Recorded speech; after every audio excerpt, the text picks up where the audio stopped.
감사하고, 우리 또 오늘 구재원 집사님 또 같이 네 분 이렇게 오셔서 너무 감사해요.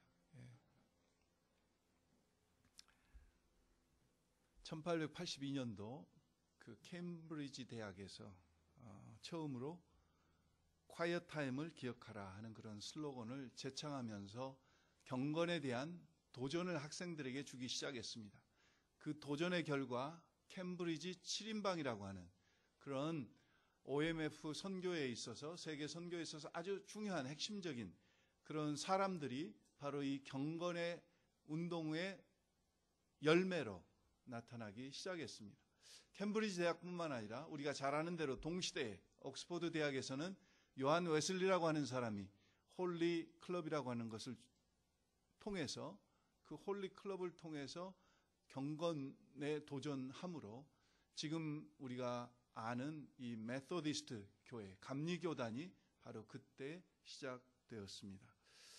야고보서는 제가 시작하면서 여러분들에게 말씀드린 것과 마찬가지로 두 가지의 핵심적인 주제를 가지고 1장부터 5장까지 계속 말씀하고 있습니다. 그게 뭐냐면은 바로 퍼펙션과 파이어티입니다. 온전함과 경건에 대한 이 두 가지 주제를 가지고 계속 말씀하고 있어요. 1장에 오늘 우리가 마지막 부분을 읽었는데, 이 경건은 바로 어떤 것이냐, 여러분들이 이미 아시고 계시지만은 godliness, 영어로는, NIV에서는 religion이라고 그랬습니다. 경건은 그것이 바로 우리의 이 신앙의 자체라는 거죠.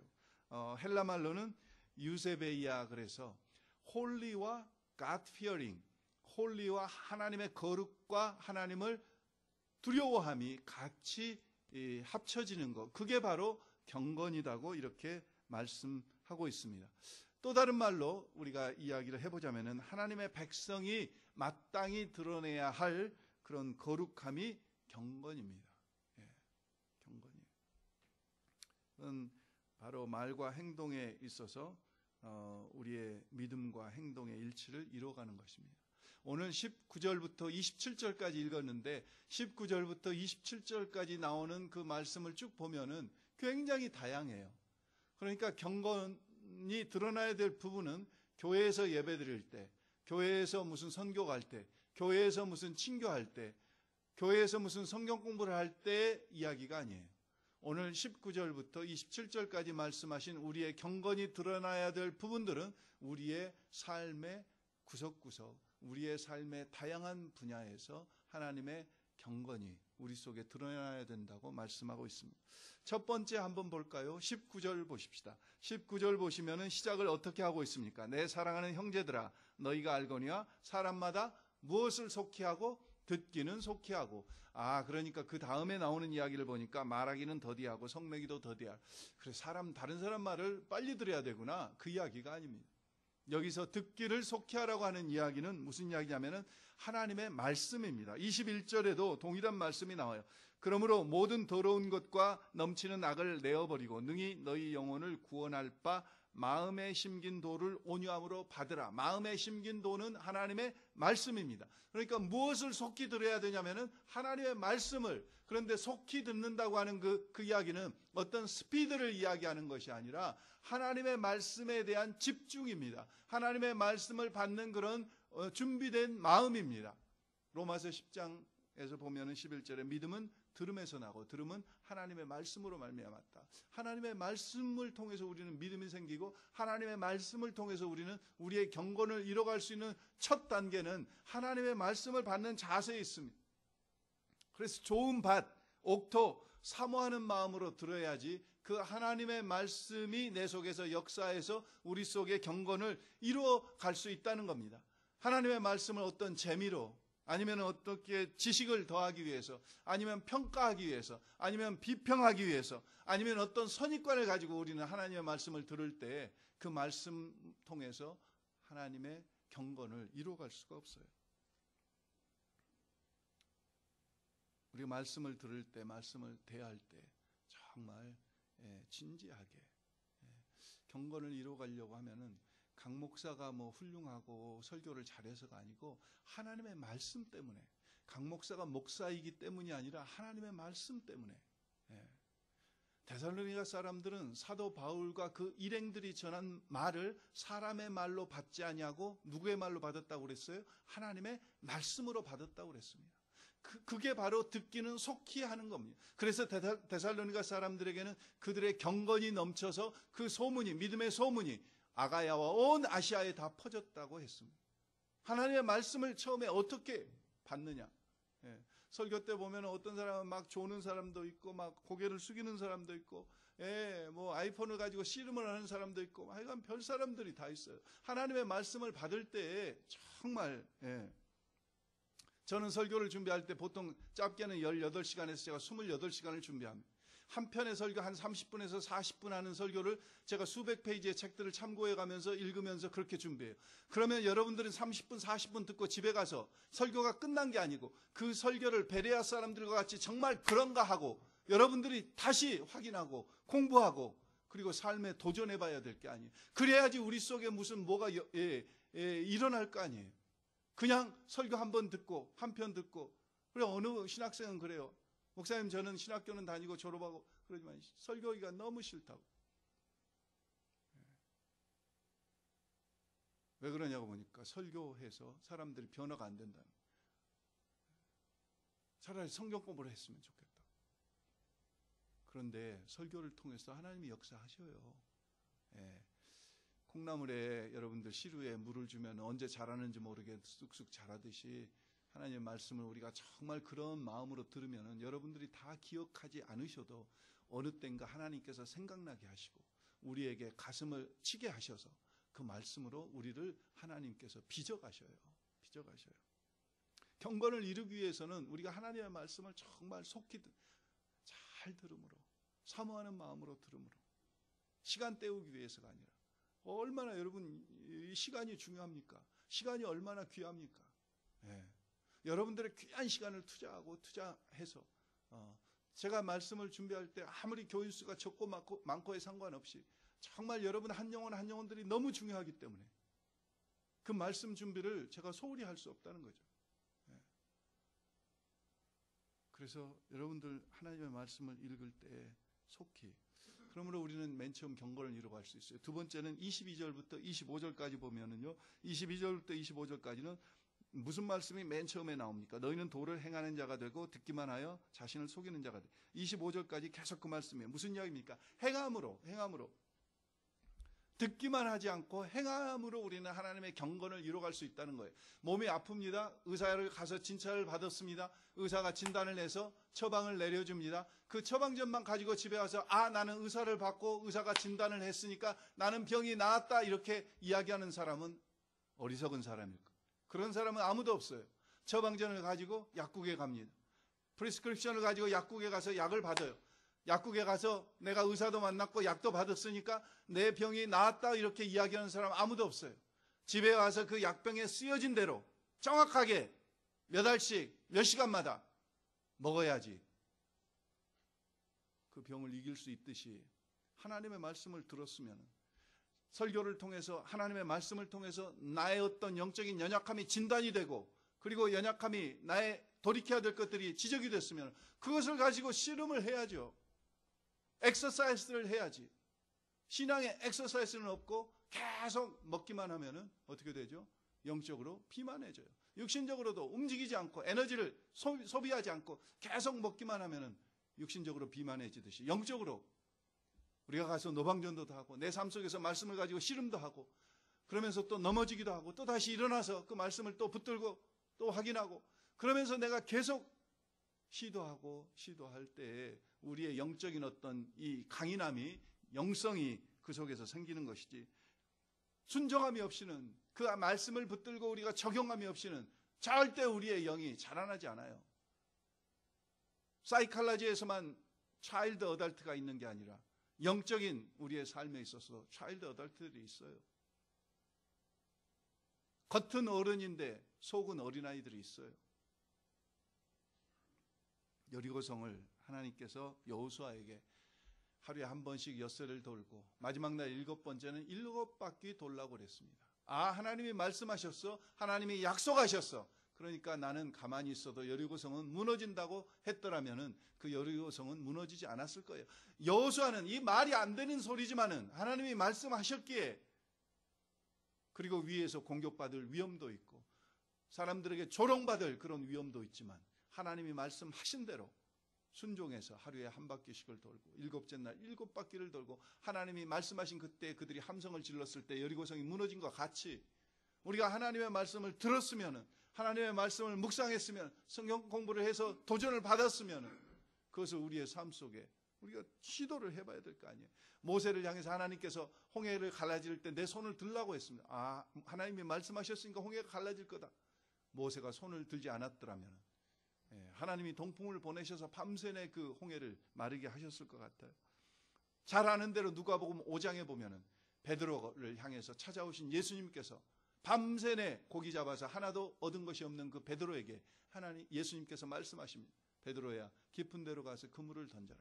누가복음 5장 5절에 보니까 베드로가 이렇게 대답합니다. 밤이 맞도록 수고하여 얻은 것이 없지만, 밤이 맞도록 수고하여 얻은 것이 없지만 말씀에 순종하여 제가 그물을 내리리이다. 베드로가 만약에 거기서 순종하지 않았더라면 2배에 가득 차게 2배가 잠길 정도로 고기를 잡을 수 없었을 거예요. 여러분, 순종하는 자가 바로 하나님의 기적을 체험할 수 있습니다. 순종하는 자가. 오늘 우리에게 삶에 있어서 위기는 우리에게 하나님의 기적을 체험할 수 있는 기회입니다. 기회예요. 제가 이 예화를 적어도 2번 이상 여러분들에게 나눈 기억이 있는데 너무 희한하고 누가복음 5장이 그대로 이루어지는 사건이어서 또다시 말씀을 드려요. 경상북도 영덕군의 남정면의 구겔이라고 하는 곳에 구계 교회가 있습니다. 그 구계 마을은 어촌으로 주민들이 한 800여 명 삽니다. 어느 해인가 고기가 전혀 안 잡히는 거예요. 여러분, 어촌에서 어부들 속에 그 어촌에서 제일 만연하는 게 뭡니까? 그의 미신들이 용왕님께 고사 지내는. 교회 다니는 한 30여 명 있는데 저것들 때문에 고기가, 용왕님이 노하셔서 고기를 안 잡힌다. 교회 다니는 것들은 고사도 안 지내고 용왕님께 절도 안 하니까. 그래가지고 마을에서 사람들이 막 집중적으로 교회 다니는 30명을 핍박하기 시작했어요. 고사를 드릴래 아니면은 마을을 떠날래 협박하기 시작했어요. 고기 흉년이 계속 이어지니까 30명 중에 20명이 돌아섰습니다. 10명이 남았어요. 10명이 남았는데 그 10명을 두고도 마을에서 계속 압력을 넣습니다. 20명이 돌아왔는데 너희들이 도대체 뭐라고 끝까지 남아서 고사를 지낼래 아니면은 마을을 떠날래? 우리 마을에서는 절대 예수 못 믿는다. 또 5명이 떨어졌어요. 마지막 5명이 남았어요. 이 5명이 끝까지 하나님 앞에 15일 철야 기도를 하면서 하나님 앞에 매달렸습니다. 그 중에 한 명 김상태 집사님이라는 분이 15일 기도가 끝나고 나가서 자기 어장에, 가두리 양식장에 아침에 나갔다가 깜짝 놀란 거예요.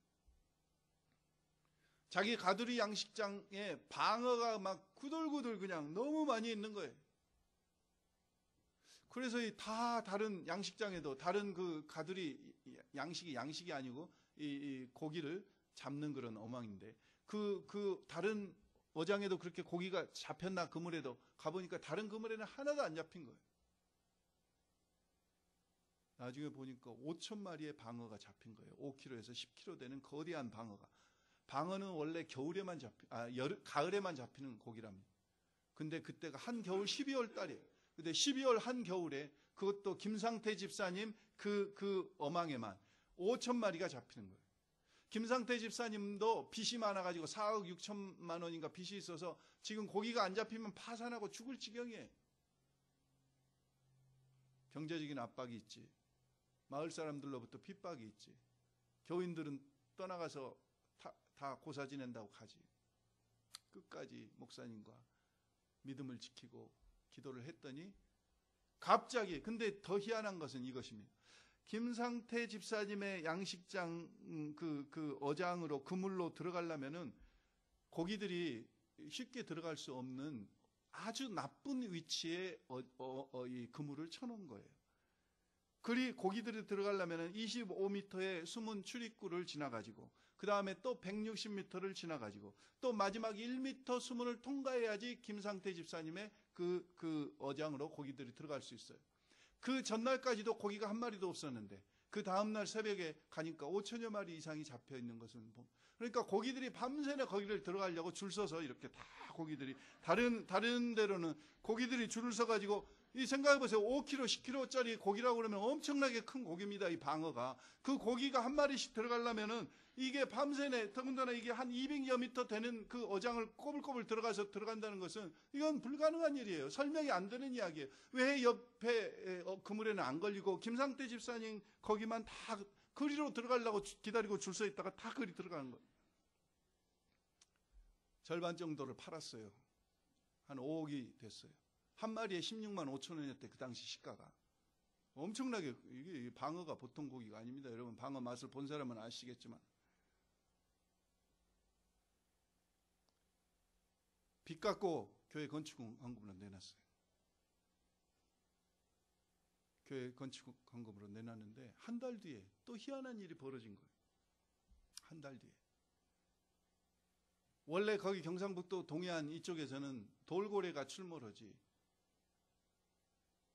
이 밍크고래는 안 나타나는데 갑자기 자기 이 김상태 집사님 그물에 밍크고래 5m 이상 되는 밍크고래가 잡힌 거예요. 밍크고래는 바다의 로또라고 그런답니다. 한 마리만 걸리면 한 마리가 5천만 원에서 1억 원 정도 하니까 5만 불에서 10만 불. 하나님이 한 달 뒤에 또 선물로 주신 거예요. 근데 더 놀라운 것은 그 기적이 아니라 마을 사람들이 다 놀라게 된 거예요. 용왕님께 고사 안 지내도 고기 잡히는구나. 하나님께 기도하면 고기 잡히는구나. 마을 사람들이 800여 명이 김상태 집사님 한 사람 말씀 붙들고 순종하는 것 때문에 나머지 교인들 그 마을에서 쫓겨나지 않게 되고, 김상태 집사님이 전국적으로 다니면서 간증 집회하기 시작했어요. 여러분, 누가복음 5장에만 예수님께서 깊은 데로 나가서 그물을 내려라 하는 그 말씀에 의해서 고기가 잡히는 그게 아니고 현대판 정말, 그래서 국민일보나 한국 매스컴에서 난리가 났어요. 현대판 베드로 나타났다. 김상태 집사. 말씀을 듣고 삶에 적용할 때는 수많은 도전과 시련이 있습니다. 그러나 도전과 시련 속에서 정말 빚이 4억 6천에서 부도가 나기 직전인데 끝까지 하나님의 말씀을 붙들고 순종했더니 하나님께서 그 믿음을 보시고 축복하신 거예요. 세 번째는요, 우리가 말씀을 들음으로 경건을 이뤄갈 수 있고, 두 번째는 행함으로 경건을 이뤄갈 수 있고, 세 번째는 26절에 보면은 누구든지 스스로 경건하다 생각하며 자기 혀에 재갈 먹이지 아니하고 자기 마음을 속이면 이 사람의 경건은 헛것이다. 16절 후반절에도 보십시오. 듣기는 속기 하고, 사람마다 듣기는 속기 하고, 그 다음에 말하기는 더디하고 성내기도 더디하라. 사람의 성내는 것이 하나님의 의를 이루지 못합니다. 두 번째 우리가 경건을 이뤄가야 될 부분은 무엇이냐면 언어 생활과 분노입니다. 언어 생활에 대해서는 이 야고보서에 아주 심각하게, 야고보서 3장 거의 절반 이상을 언어 생활에 대해서 말씀하고 계시기 때문에 내가 야고보서 3장을 말씀드릴 때 다시 말씀드릴 기회가 있어서 오늘은 생략하고, 이 분노를 어떻게 다스리면, 분노는요 여러분, 우리의 기쁨이나 슬픔이나 즐거움과 같이 감정의 하나입니다. 감정 중에 하나인데, 문제는 그 분노를 참으라 그렇게 이야기하지 않으시고 분노를 어떻게 다스리고 통제하느냐, 이게 문제예요. 분노를 그렇게 참을 수 있는 사람이 많지 않아요. 에베소 4장에도 보아도 너희가 화를 내되 죄를 짓지 말고 해가 지도록 분을 품지 말라 말씀하고 계세요.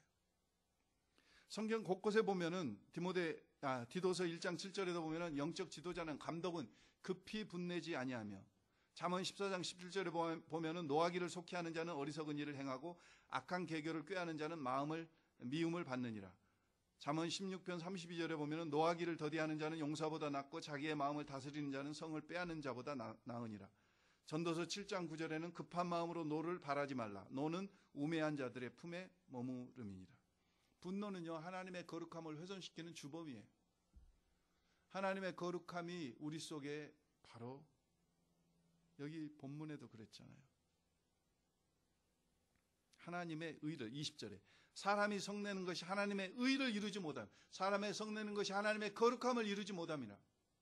우리 지난주에 보았습니다. 민수기 20장에 가데스 무리바의 사건 속에서 모세가 분노함으로 하나님께서 말씀하신 대로 명하여 반석을 향하여 물을 내지 않고 지팡이를 가지고 반석을 때림으로 분노함으로 그가 가나안 땅에 들어가 하나님의 거룩함을 드러내지 아니하였다고 하나님께서 말씀하시면서 그 가나안 땅에 들어가지 못한다고 말씀하셨어요. 우리 분노를 잘 다스려야 돼요. 이번 설교를 준비하면서 귀한 분 한 분을 이미 돌아가신 분이지만 발견했어요. 그분이 누구냐면은 오이에사라고 하는 분입니다. 오이에사는 영어 인디안 발음으로 오이에사입니다. 영어 이름은 찰스 이스트만입니다. 찰스 이스트만이라고 하는 이 오이에사라고 하는 이분은 인디안이세요. 수족의 한 사람인데 이분은 백인 여자하고 결혼했고 백인 공동체에서 살고 아이비리그의 좋은 대학을 나오셨고 보스턴 메디컬 스쿨 의과대학에 나와서 의사예요, 의사. 그래서 백인들과 살고 백인 와이프를 얻고 했는데 이게 잘 안 돼요. 그래서 결국은 다시 인디안 삶으로 되돌아가시면서 여러 가지 에세이, 인디안들의 가지고 있는 그 전통적으로 내려온 인디안들 삶을 통해서 주시는 그 인사이트들을 책으로 많이 썼어요. 그 중에 하나가 뭐냐면은 The Soul of the Indian이라고, The Soul of the Indian이라고. 한국말로는 인생은 삶이란 바람 소리일 뿐이다. 그렇게 번역됐다고 그러더라고요. 삶이란 바람 소리일 뿐이다. 거기 나온 이야기입니다. 인디안들이 곰 잡는 이야기가 나와요. 곰을 어떻게 잡냐면은 활이나 뭐 창으로 잡지 아니하고 곰을 잡으려면은 큰 돌을 나무에다가 매달고 큰 돌을 나무에다 매달아 가지고 그다음에 거기다 꿀을 발라 놓는데요. 꿀을. 그러면은 이 곰이 와서 꿀을 먹으려고 꿀 냄새가 나니까 곰이 꿀을 하고 연어를 좋아하니까 꿀을 먹으려고 이렇게 하다가 바위가 미끄러져서 나무에 매달아 놓은 바위가 저만큼 가던데요. 그러면 화가 나가지고 쳐다보고 있는데 바위가 저만큼 갔다가 와서 곰을 쿵 치면은 곰이 화가 나가지고 저것이 꿀은 발라졌는데 이게 입에는 안 들어오고 이거 와서 쿵 치니까 화가 나가지고 더 세게 민대요. 그리고 또 가만히 있으면 더 세게 미니까 저리 가가지고 펜들럼 같이 그 바위가 와서 또 쿵 친대요. 그럼 곰이 화가 더 나가지고 그냥 더 세게 갔다가 더 세게 쓰러져가지고 있으면은 인디안들이 가서 곰을 그때 이제 죽는데. 그 이야기를 하면서 이 오예사라는 분이 무슨 이야기를 하냐면은 결국 곰이 자기 분노 때문에 자기 자신이 죽는 것과 마찬가지로 사람이 자기 분노 때문에 자기를 죽인다. 자기의 분노가 자기를 결국 죽인다. 그 이야기. 우리는 꼭 자기 분노가 자기를 죽이기 때문에 우리가 분노를 다스리려고 하는 게 아니라 우리의 가장 중요한 분노를 다스려야 되는 이유는 그 분노 때문에 하나님의 무엇이 가리우기 때문에 거룩이 가리우기 때문에 하나님의 영광이 가리우기 때문에 분노를 다스림으로 우리는 경건할 수 있다. 경건을 이루어갈 수 있다. 마지막 네 번째는요. 거기 27절 후반절 보십시오. 하나님 아버지 앞에서 정결하고 더러움이 없는 경건은 곧 고아와 과부를 그 환난 중에서 돌아보고 또 자기를 지켜 세속에 물들지 아니하는 것입니다. 자기를 지켜 세속에 물들지 아니하는. 로마서 12장 2절에 너희는 이 세대를 본받지 말고 오직 마음을 새롭게 함으로 변화를 받아 하나님의 선하시고 기뻐하시고 온전하신 뜻이 무엇인지 분별. 세속에 물들지 않게. 마음을 새롭게 이 세대를 본받지 않게. 근데 뿐만 아니라 거기 27절에 보니까 뭐라고 그랬어요? 환난을 당하죠. 고아와 과부를 돌봄으로 우리는 하나님의 경건, 그게 온전한 경건. 요즘 우리 주변에는 고아와 과부들이 그렇게 많지 않아요. 결국 이것은 상징적인 이야기예요. 고아와 과부가 누굽니까? 환난 당한 자, 어려움을 당한 자, 그런 사람들을 어떻게 하는 거? 나누고 섬기는 거. 그러므로 하나님의 경건을 이뤄갈 수 있다는 거예요. 제 이번에 친구들을 만나면서 옛날 친구들 이야기를 좀 들었어요. 옛날 친구들 중에 한 친구가 의과대학을 나왔어요. 의과대학을 나오고 와이프도 의사고. 그런데 일찍 리타이어를 해가지고 지금은 진료 행위를 안 하고 중앙아시아 무슨 캄보디아나 무슨 벵글라데시나 뭐 제3세계 이런 가난한 나라를 다니면서 자비로 그들을 진료해주고 치료해준다는 거예요. 1년에 거의 6개월 이상. 감동적인 이야기예요. 너무 도전이 됐어요. 그런데 그 다음 이야기를 들어보니까 별로 감동이 안 됐어요.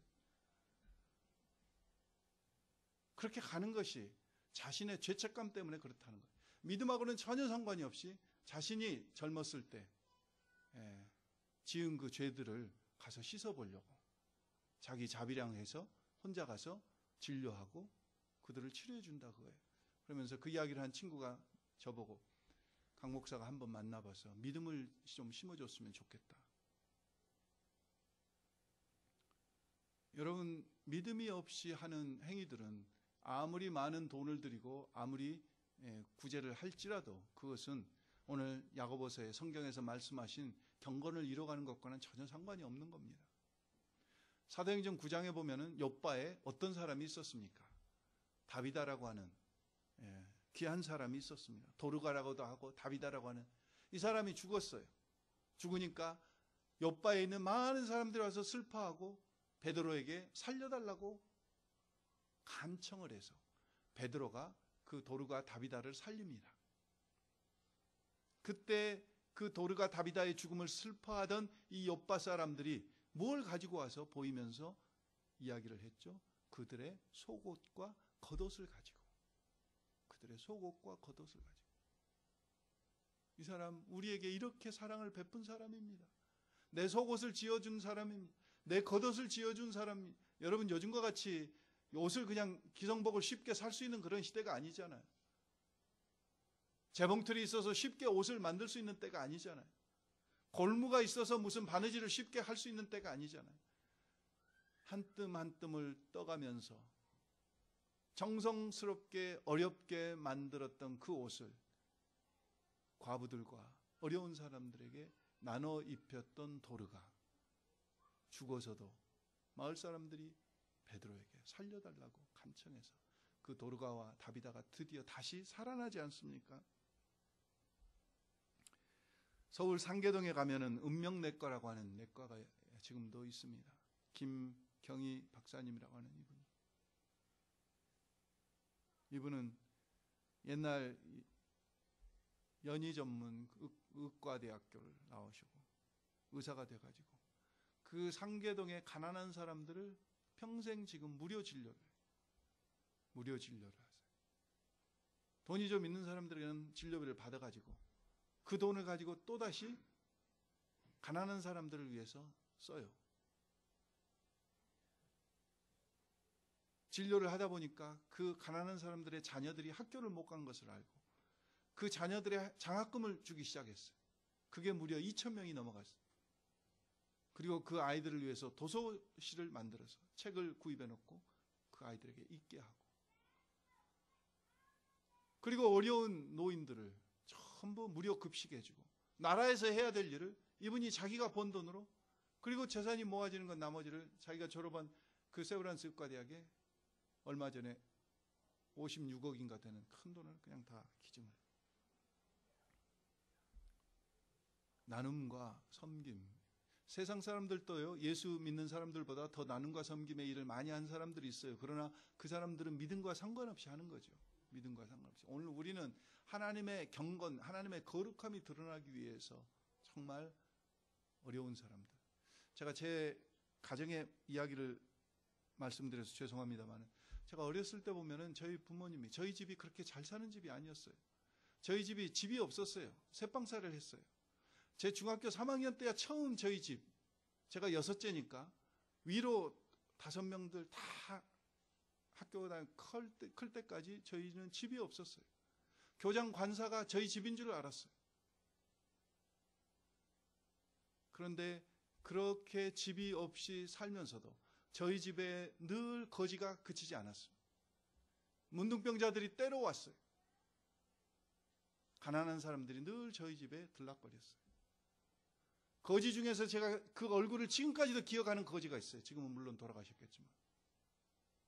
하도 우리 집에 자주 오니까 식구 같아요. 그분의 얼굴이 생생해요.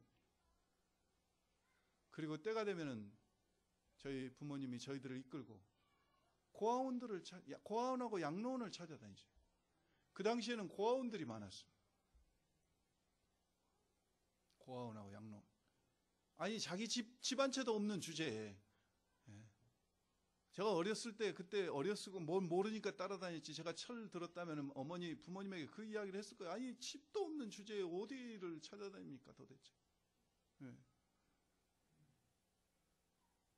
근데 첫째는 하나님의 축복이지만은요, 가만히 생각해 보면 부모님들의 그런 나눔과 섬김의 삶이 우리 부족한, 정말 연약하고 부족한 저희 자녀들 삶을 믿음으로 또 물질적으로 윤택하게 하신 게 아닌가, 그렇게 생각을 해봐요.